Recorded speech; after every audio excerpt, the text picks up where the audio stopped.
Barskunes. Txanponak gero eta gutxiago erabiltzen dira.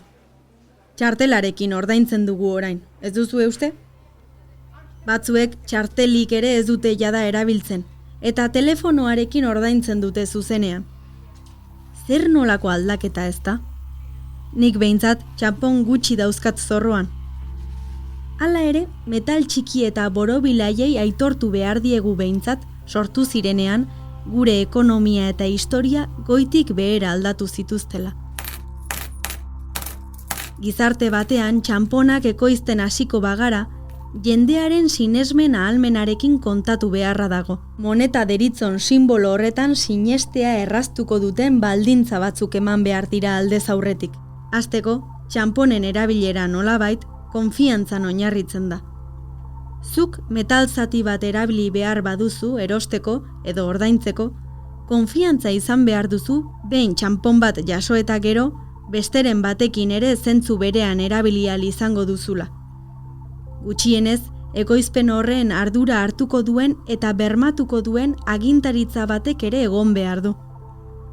Eta beste gauza bat, txanponek izen bat izaten dute ia beti. Beraz, izena ere erabaki behar duzu.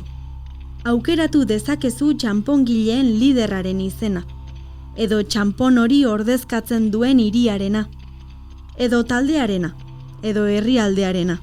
Laburbilduz, lidergo sendoa edota talde nortasuna behar dituzu txanponei izena eman ahal izateko. Gaur egun Euskal Herria deitzen diogun lurraldearen zati bat ekoizpen numismatiko oso berezi baten eremu izan zen. Adituek oraindik erabat ulertzen ez dutena. Identifikatzen zail den une zehatz batean gertatu zen. Kristo aurreko 3. mendearen amaieraren eta Kristo aurreko lehenengoaren hasieraren artean. Ebro ibarreko txanponak ezagunak dira. Garai hartan hasi ziren ekoizten, estilistikoki homogeneoak ziren txanponak. Alde batean, arma tipologia desberdineko zaldizko bat dago beti. Eta beste aldean berriz, gizon baten burua. Bizarduna zein gabea. Homogeneotasun honen atzean, dudarik ez da. Ekoizpena bultzatu duen botere bakar batek behar du egon.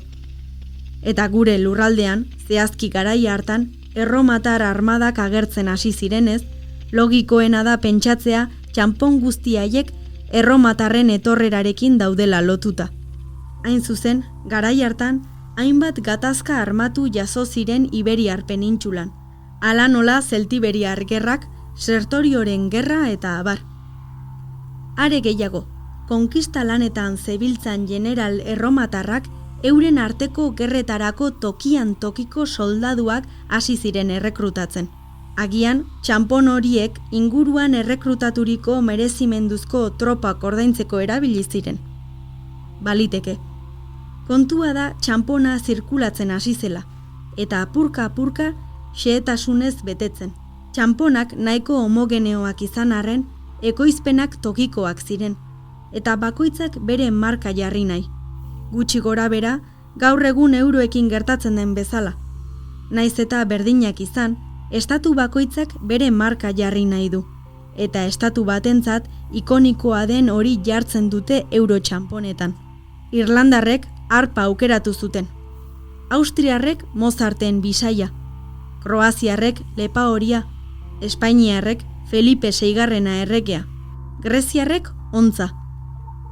Garai hartan ere lurralde honetako talde bakoitzak bere marka utzi nahi izan zuen, eta txanpon bakoitzak izen bat zuen. Eta horien guztien artean bada azpimultzo bat bereziki interesgarria. Txanpon baskoiak deitu ohi zaio. Bertako txanpon guztiek ageri dituzte xehetasun berberak. Adibidez, gizon aurpegi guztiak bizardunak dira. Hango gizonak ezaugarritzen ote zituen bizarrak. Izenak alfabeto iberiko idatzita egon arren, grafia pixka bat moldatua daukate. Euskal eskualdeko hizkuntzaren, hau da, antzinateko euskararen soinu bereziak adirazi ahal izateko. Antzinateko euskara hitz egiten zuten horiek nortasun propioa ote zuten. Hori ematen du, bai? Gizon bizardunak ageri diren txanpon horien artean ere, hainbat azpitalde identifikatzen dira, eta bada bat adituei atentzio berezia ematen diena. Txanpon hauek honako izena dakarte. Barskunes. Oihartzunik egiten dizu izentxo honek? Egia esan, antzinako testuak baskoiei buruz aspaldidanik mintzo bazaizkiku ere, baskoi hitz horren esanahia eztabaidatua izan da. Eta da, muga oso garbirik ezin zaiolako jarri. Pirinioetako hegoaldeko herriak izendatzeko erabili da, Ebroraino gutxienez. Arazoa da, baskoi terminoa ez dakigula oso ondo nondik datorren. Haren erabilera, Erromaren agerpenaren ondoren topatzen dugulago. Ez lehenago. Horregatik, txanpon hauetan, barskunes jartzea garrantzitsua da. Bi hitzen arteko antzekotasuna nabarmena baita. Zeintzuk ziren barskunes horiek?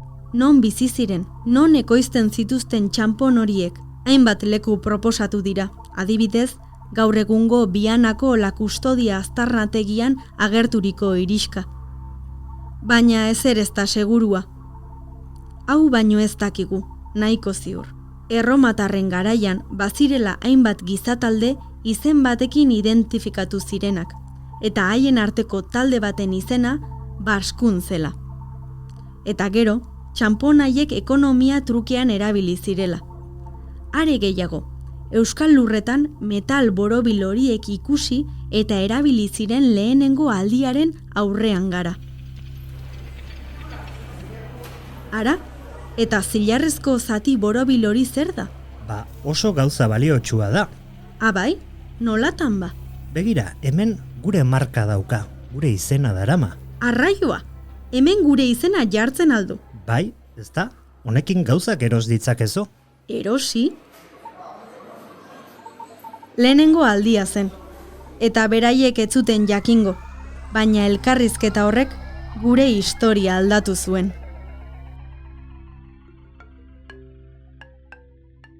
Entzun duzun hau, Euskal Herriko Historia 100 objektutan podcastaren atal bat izan da. Euskal Wikilarien kultura elkartearen proiektua berriarekin elkarlanean ekoitzia. Museo ugaritan ikus ditzakezu barskunes txanponak adibidez, Nafarroako museoan. Atal honen gidoia Zira Cresporena da eta Intza Alkainen ahotsean entzun duzu. Sintonia eta soinuteria Nagore Etxabe Antuxunak egin du. Informazio gehiago 100objektu.eus webgunean.